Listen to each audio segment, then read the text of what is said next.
Hello everyone, স্বাগতম জনাইছো মোৰ ইউটিউব চেনেল ট্ৰেইন উইথ ব্ৰেনলৈ। আজি আমি আসাম পুলিচ জেল অৰ্ডাৰৰ বাবে আৰু এটি ৰিভিজন ক্লাছ লৈ আনিছো। স্কিপ নকৰাকৈ ভিডিওটো শেষলৈ চাই থাকিব। First question, which part of Assam has maximum limestone deposit? অসমৰ কোনটো অংশত সবাতোকৈ বেছি চুনশিল পোৱা যায়? The correct answer is option A, Karbi plateau. অসমৰ কাৰ্বি আংলঙত সবাতোকৈ বেছি পৰিমাণে চুনশিল পোৱা যায়। Next question, which of the following state has the largest concentration of tea plantation in India? নিম্নলিখিত ভাৰতৰ কোন ৰাজ্যত চাহ খেতিৰ ঘনত্ব বেছি? The correct answer is option C, Assam. অসমত চাহ খেতিৰ ঘনত্ব আটাইতকৈ বেছি। Next question, which of the following Indian states form the easternmost border of the country? ভাৰতৰ কোনখন ৰাজ্য ভাৰতবৰ্ষৰ একেবাৰে পূব প্ৰান্তত অৱস্থিত? The correct answer is option C, Arunachal Pradesh. Map চোৱা লোকসকলে খুব ইজিলি এই কুৱেশ্যনটো কৰি দিব পাৰিব।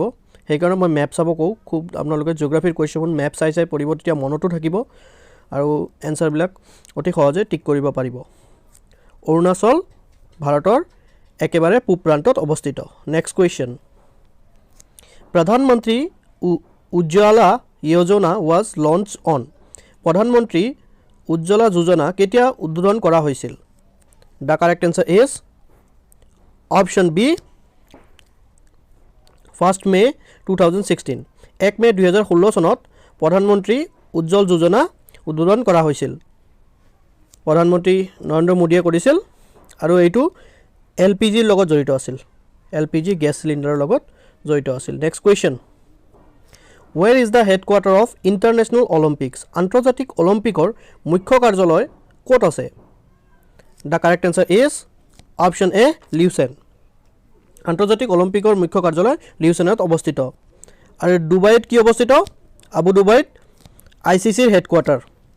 ICCৰ হেডকোৱাৰ্টাৰ ডুবাইত। আৰু জুৰিক ছুইজাৰলেণ্ডত ফুটবল প্ৰেমী লোকসকলে খুব ইজিলি পাৰিব, ফিফাৰ হেডকোৱাৰ্টাৰ। ফিফাৰ হেডকোৱাৰ্টাৰ জুৰিক ছুইজাৰলেণ্ডত। Next question, Congress pass a resolution for full freedom in which place? কংগ্ৰেছে কোন ঠাইত সম্পূৰ্ণ স্বাধীনতাৰ বাবে এটা প্ৰস্তাৱ গৃহীত কৰিছিল? The correct answer is option B, Lahore. লাহোৰত কংগ্ৰেছে সম্পূৰ্ণ স্বাধীনতাৰ বাবে এটি প্ৰস্তাৱ গৃহীত কৰা হৈছিল আৰু লাহোৰ ছেছন সভাপতিত্ব কৰিছিল পণ্ডিত জৱাহৰলাল নেহেৰুৱে আৰু এইখন 1929 চনত হৈছিল। কিন্তু ৰিজলিউশ্যন পাছ হৈছিল পূৰ্ণ স্বৰাজৰ বাবে 1930 চনত। Next question, which country is the largest producer of tobacco in world? কোনখন দেশৰ বিশ্বৰ সৰ্ববৃহৎ ধঁপাত উৎপাদক? The correct answer is option A, China. China বিশ্বৰ সৰ্ববৃহৎ ধঁপাত উৎপাদক আৰু ছেকেণ্ড পজিশ্যনত আছে Brazil. Next question, where was মাধৱদেৱ born? মাধৱদেৱৰ জন্ম ক'ত হৈছিল?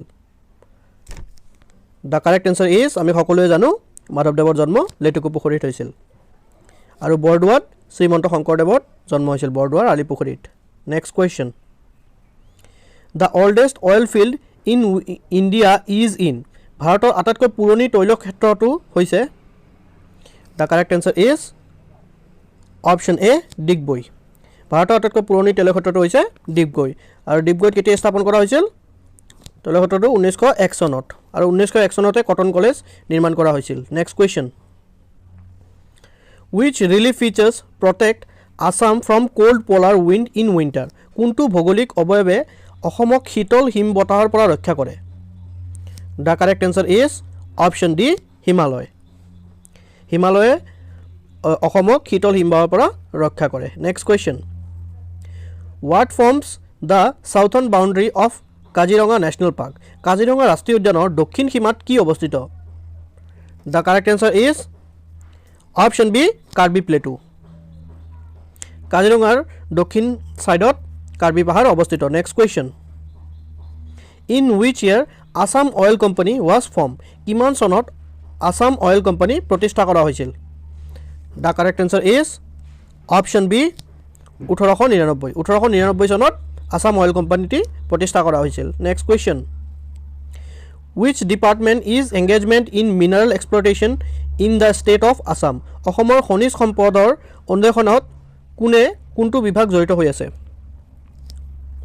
The correct answer is option C Directorate of Geology and Mining next question The Treaty of Guwahati was signed in 1833 between Robertson and Guwahati সন্ধি 1833 চনত ৰবাৰ্টছন আৰু কাৰ মাজত হৈছিল The correct answer is option A Purandar সিংহ গুৱাহাটী সন্ধি 1833 চনত ৰবাৰ্টছন আৰু পুৰন্দৰ সিংহৰ মাজত হৈছিল next question Which of the following river is known as Kameng in Arunachal Pradesh তলৰ কোনটো নদীক অৰুণাচলত কামেং বুলি কোৱা হয় The correct answer is option B Zia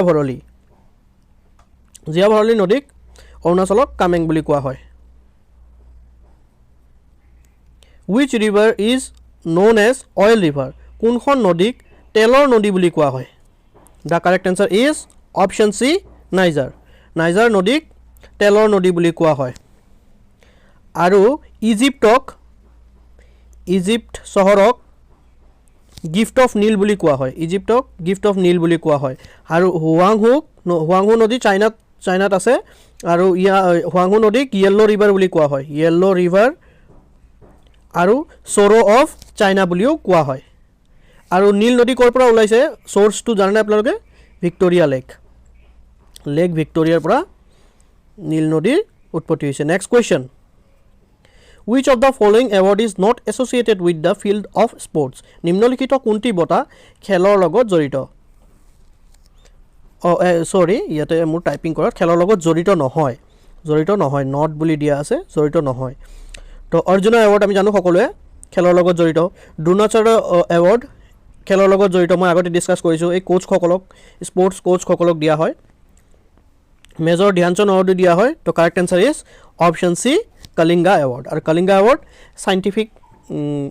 scientific research আদি সাইন্টিফিক কাৰ্য বৈজ্ঞানিকভাৱে কাৰ্যৰ লগত জড়িত next question council of state was rename as council of ষ্টেটক কি বুলি কোৱা হয় The correct answer is option C Rajya Sabha council of ষ্টেটক ৰাজ্যসভা বুলি কোৱা হয় আৰু ৰাজ্যসভাক আপাৰ হাউস বুলিও কোৱা হয় আৰু লোকসভাক লোৱাৰ হাউস বুলি কোৱা হয় আৰু হাউস অফ পিপল বুলিও কোৱা হয় লোকসভাক next question Who can not vote in the election of the president of India ভাৰতৰ ৰাষ্ট্ৰপতি নিৰ্বাচনত কোনে ভোট দিব নোৱাৰে The correct answer is